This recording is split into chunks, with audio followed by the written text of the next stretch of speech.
Welcome to an introduction on emailing, specifically Gmail, brought to you by the Subiaco library. We are focusing on Gmail as it is the premier emailing service today online. Having a Gmail account enables you to not only send emails, but also have access to many online functions, such as the cloud or a calendar. Gmail also has a host of security measures to keep your personal information and emails safe. Now, how to set up an account. The first thing we're going to do is go to Google and type in Gmail into the search bar. Then we're going to scroll down and find Create Your Google Account. Here we have a host of things we have to fill in. I'll type in Matt because that's my name. Last name I'll pop as library.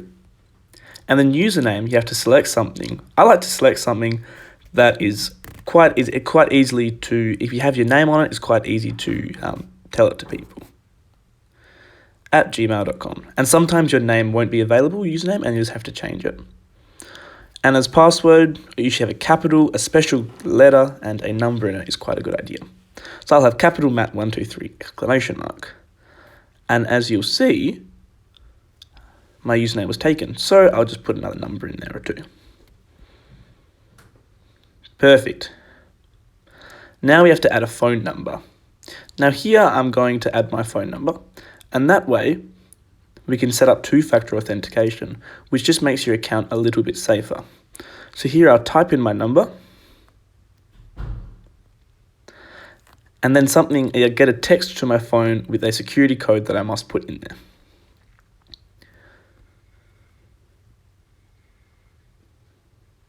So it's just popped up on my phone, and the security code is this.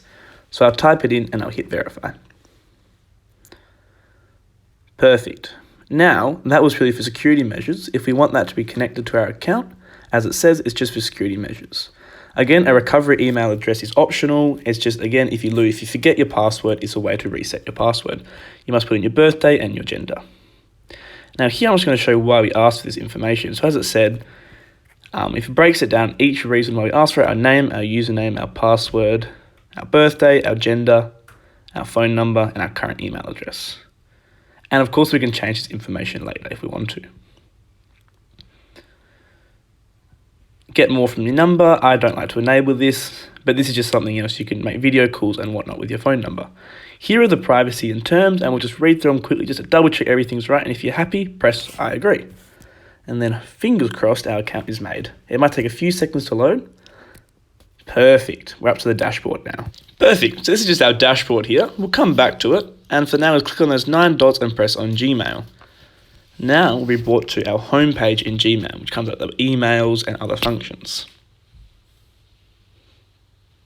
Now, if you have to do this when you're not on creating an account, you just simply type in Gmail, click on that Gmail by Google link, and then it'll sign in like that. Awesome. So now we're at our home page. Perfect. So here we are, and there's a few things we can do. The first thing we'll do is compose an email. I like to make it onto a bigger screen like that. And we have to obviously have a recipient, a subject, and information. So I'll just send it to this email, so that way we can see what it looks like when we receive an email at gmail.com. Perfect, then we'll type in a subject. I got an email, woo! Exclamation, exclamation, and then type in a few things in the body. Now we can change a few things about the body that we'll quickly go over, such as the font, underlining, and colors. Cheers, Matt. Love it. Awesome. So, for example, down here, we can bold it. We can italic it, we can underline it as well. Or here we can change the color. So I'll check it to a nice green. Orange, sorry. And of course we can change the font and the text size. Small, too small, huge, perfect.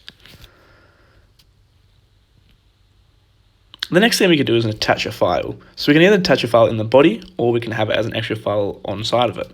So here I just chuck in this photo of a sunset that I took the other day, beautiful sunset. And then we'll just attach it, and it takes a few seconds to upload. And this is like something that's attached to the file. It doesn't actually show up. Or we can embed it in the actual document ourselves. So go over to this button here, scroll up to upload, and then we'll make sure it says in file. I'll chuck the same photo on there, but this time it'll come up in the body of the email. A few seconds to upload again. Perfect, and there we are. So we have that photo after like that. And then we'll just type in a few little things. And then, of course, a few emojis if you want to. Everybody likes emojis these days. Gorgeous. And now there's a few extra things we can do. Awesome. Another thing we can do is confidential mode. Confidential mode just sets an expiry date for the email, and it just makes it a bit more secure if you don't want it to stay forever on someone else's email. And then here we have a few extra things down here. We can label it and whatnot here. Now, if we exit an email, it doesn't delete, it actually goes to our drafts. Now, draft emails are one that we haven't quite sent yet. So I'll send this email on through now.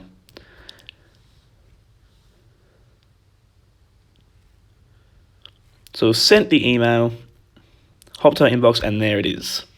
So now when you open an email, there's a few extra things you can do, and then bolded means it's unread. So we'll open that up, and obviously there comes the email. We can star the email, we can reply to the email, or we can do more things such as forward the email. Replying goes back to the sender, and that automatically happens. We can type it in. So we'll type in some stuff, send it back, and it exists on the same chain. So you can see here, it's on the email chain now. So now it's kind of like a conversation, but over email. Or we can forward it to a different person. We'll forward it back to this email so we can see what it looks like. So again, replying sends an email back to the person who sent it, and forwarding can send it to a new person. So here we are, we'll type in some stuff for our forwarded message, maybe an emoji for a nice smiley face. Awesome, and then we'll send that on through. And again, it'll come up in this email chain. Awesome. So now I've sent some emails. We'll go up to here where we can click on settings. First thing we might do is configure inbox.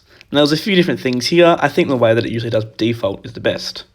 And we can also add a theme. Themes are cool because I kind of just spice the email up a little bit. I quite like the ocean, so I'll click on this ocean one here and we'll use that theme, and it just adds a bit extra element. It's quite nice.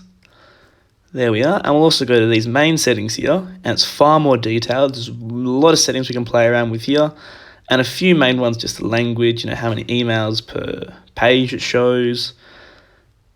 A few default things, we can add a signature, or if we're on vacation, we can add a vacation response. That's an automatic response, and it says, look, hey, I'm just out of office. I'll reply when I get back, and you just pop the date when you get back. You can add some labels, you can change your inbox, other accounts. You can block people if you don't want to ever get stuff from them, and I'll click offline mode. Awesome, so we'll go back to the home page and we'll just confirm those changes. Awesome, so now we'll click up here and we'll go manage your Google account. And we can just change a few things such as a profile picture. So here's a few things we can actually do, privacy and personalization. We'll go to personal info. Now this is our account. So this profile picture here, when we have a profile picture and we send it through to our friends or our family or whoever it is, it comes up with a picture of ourselves. And that can just help if you're sending an email and people aren't entirely sure who the name is, or sometimes the name might not come up and it has the image of you. I'll just tell it to one that's built in because that's just another image I have. So we'll upload that and then we can just crop it to fit in which part of the picture we want. So I think that's a nice little look there. There you go, take a few seconds to load, of course. My internet's quite slow, unfortunately. Awesome. And of course we can change this whenever we want. Again, we can change our password here, we can change our contact information, and we can choose what others are going to see. So now we have our basic info. So now I can choose for people to not see this or to see it. So when I send an email through, if I don't want my name there, I can choose so other people don't see it. But that's a bit of a silly thing to do because then people would like to know who sends the email. So here I just changed my gender so people can see that, and also my birthday. Remember to get me a present. Just kidding. Alrighty, so I'll hop on back there. Again, contact information. You can add another thing you want there. A chat username is also a messaging function. Not many people use that one though. You can add an introduction to yourself. And again, this is your Google account. So this is seen everywhere, not just your Gmail.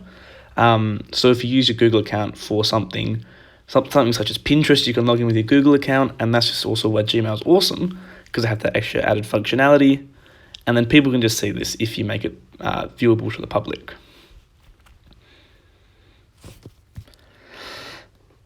Awesome, so we'll just go back there, and again, there's payment subscriptions, people and sharing, security, just a lot of information we can play around with and just tailor it to ourselves. It's already very private, so usually we can just keep the privacy settings as they are, very secure, and usually don't change them. And again, there's a host of other functionalities here, such as a drive. So the Google Drive is where you can keep things. Calendar is whereabouts where you can, obviously, it's a calendar. So here we'll just upload to the Google Drive, and here we can upload files so that for, say, if your computer everything on it got deleted is still on the Google Drive. So it's a really handy thing to back up stuff. And again, it's very, very safe. It's a very safe mechanism. You can't hack it very easily. So here we'll just create an event on your calendar, and if you have the app on your phone, it syncs with that. So it's quite handy if you have maybe 1 or 2 devices, and that way you can keep a track between everything. So I just type in coffee, the date looks pretty good, and we'll save that. Thank you all for listening, and best of luck for all your emailing.